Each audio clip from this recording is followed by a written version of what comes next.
Now, the purpose of the Bible is to testify of Jesus Christ. The Bible, from Genesis to Revelation, points to Christ.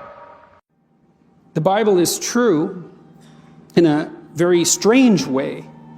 What you do as an educated person is sample that structure that constitutes the sum total of the texts of our civilization. Because if those four things are true, that there's truth, that God exists, that miracles are possible, and the New Testament is reliable enough to let us know that the resurrection occurred, then Christianity is true. Because if Jesus rose from the dead, game over, Christianity is true. So, what is the food you give to the soul? It is reading the Bible, the Word of God. And I don't care who you are, you cannot live a victorious life if you neglect Bible reading and Bible study. But what we have at stake here is far more than that. You know, your life depends on this book. So read it. Pulpit Commentary, Exodus, chapter 36, verses 1 through 3. And 8 through 38, the progress of the work. And the superfluous liberality of the people, the latter has to be restrained, verses 3 through 7. Bezaleel and Aholiab felt that the time for action was now come. They at once addressed themselves to their task. Moses delivered into their hands all the various offerings which the people, rich and poor, had brought in Exodus chapter 35 verses 21 through 29. And skilled workmen were immediately called upon to shape it for the designed uses. The fact of the work being commenced did not stop the inflow of gifts. More, and yet more continued to be brought every morning, verse 3. At last it became clear that the supply had exceeded the demand. And the workmen reported so to Moses, verses 4 and 5, who thereupon commanded that the offerings should cease, verse 6. The progress of the work is then reported in detail, and in the following order. 1. The covering for the tabernacle, verses 8 through 13:2.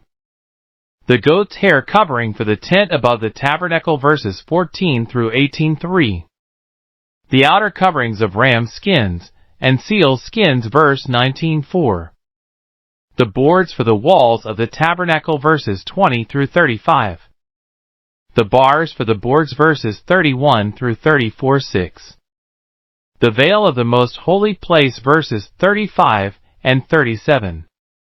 The hanging for the entrance to the tabernacle, verses 37 and 38.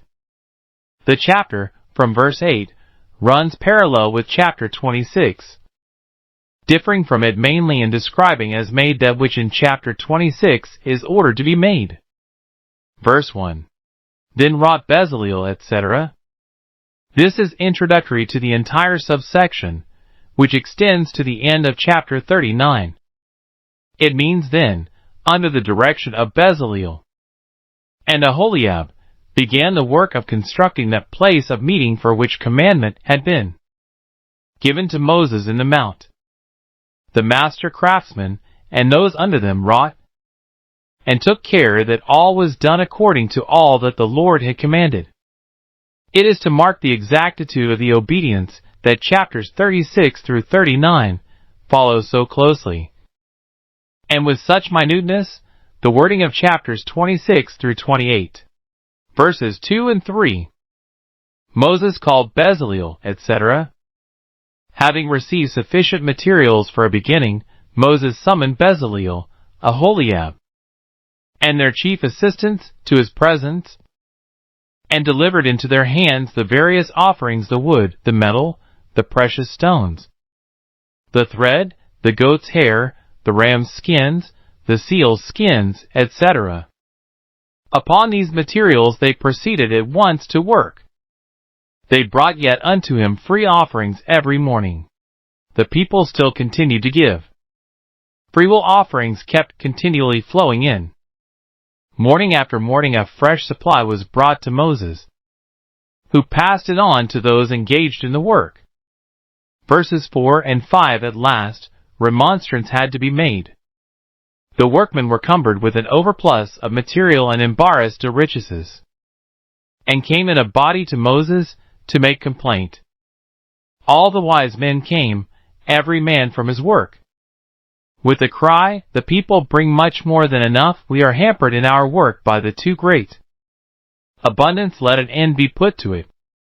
Verse 6 Moses accordingly had proclamation made through the camp, and so put a stop to further offerings.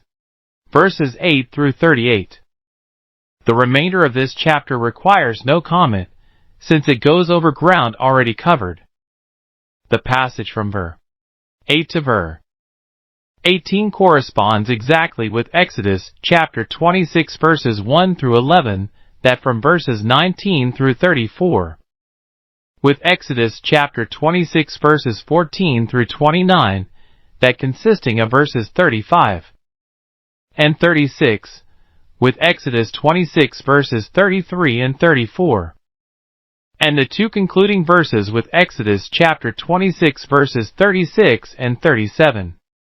Under these circumstances, a few mistranslations will alone be noticed. Verse 22 Two tenons, equally distant one from another. Rather, as in Exodus chapter 26 verse 17, two tenons, set in order one against another. Verse 27 For the sides of the tabernacle westward. Literally correct, but it would be more intelligible to render for the side, or for the back. Verse 32 For the sides westward. The same alteration should be made. Verse 33 He made the middle bar to shoot through the boards. Rather, as in Exodus chapter 26 verse 28, to reach from end to end of the boards. Verse 37 For the tabernacle door. Rather, as in chapter 26 verse 36, for the door of the tent. Their chapiters and their fillets. Rather their capitals and their rods.